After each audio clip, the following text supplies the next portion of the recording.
political hit list to these closing of dealerships. If, like anyone who donated to the Democratic Party, they were saved, and those who were heavy Republican donors, their dealerships were forced to close under the government auto task force.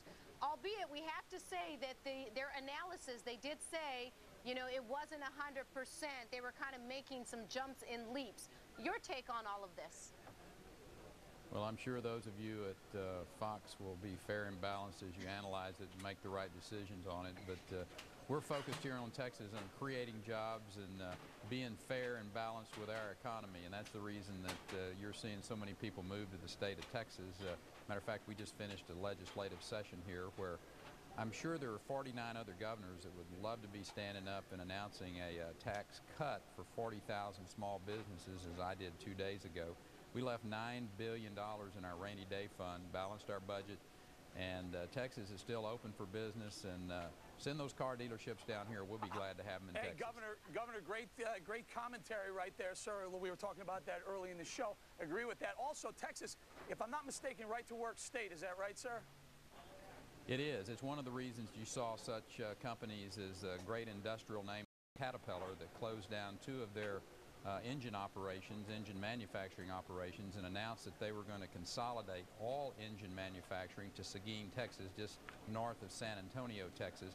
Some 1,400 jobs created there, and you can bet part of that reason is because we're a right-to-work state, but we got a great business climate here too. People know they can come to Texas, risk their capital. We got a fair regulatory climate. We got the best tort laws. The oversuing is not a problem in the state of Texas, and people are coming here by 1,000 a day. And Governor, you're obviously making a huge effort to get some of those businesses to move into Texas. You've said no to stimulus money. You've said no to any money for your state, but you do want some money for a couple of these funds that you're in control of to try to get those businesses to come into Texas. You're already sort of seeing that in places like Austin for the technology sector. What exactly are your plans as far as bringing these businesses there, and what do you think is the success chance? Well, I think the successes are good. States compete against each other, and you know, California, Michigan, some of those other states have some huge a climate here where people know that they can come. Taxes are relatively low. Regulatory climate is fair. Again, we've got a skilled workforce with an account used as deal closing funds, and we're continuing to go into other states to compete with them. This money, since you did balance your budget, you don't need it. Save it for states that are people that are losing their jobs and losing their homes. So that if you did balance your budget, what'd you cut? Education, you know, teacher salaries? No, you ma'am, we didn't cut anything. As a matter, no, we didn't.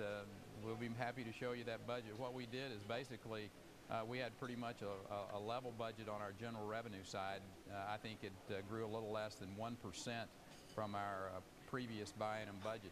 We put 40% more into our financial aid for young Texans who are trying to go to college, either at our universities or our community colleges. So there's a blueprint for how you get ahead, and that's don't spend all the money. Washington should pay attention to that. They should look at the concept of having too much regulation, look at the concept of having a little bit more freedom for the people who live in this country. We've tried to follow that in Texas, and I think we're doing a pretty good job of it. It's the reason that 70+% of all the jobs created in 2008 in America were in Texas. All right, Governor, getting it done in Texas. Something Governor right Rick there. Perry, thank you for joining us. Thank you.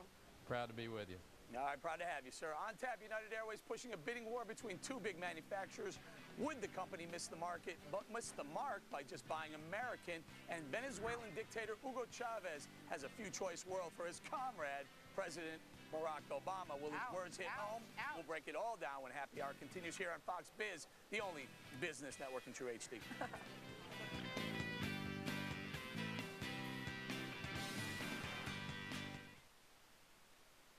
This is a dollar bill. It's worth 27% less today than it was in the year 2000. And who knows how low it could get in the next 8 years. Would you like to see what security really looks like? This is gold. This is solid. Since the year 2000, gold has more than doubled in value. To which would you rather trust your future?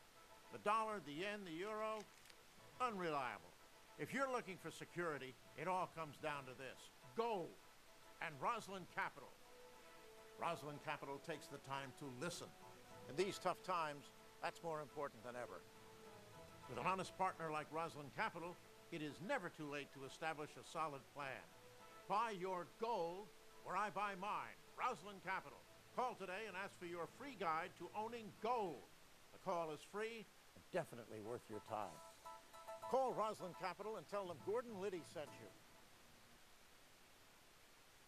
Wake up!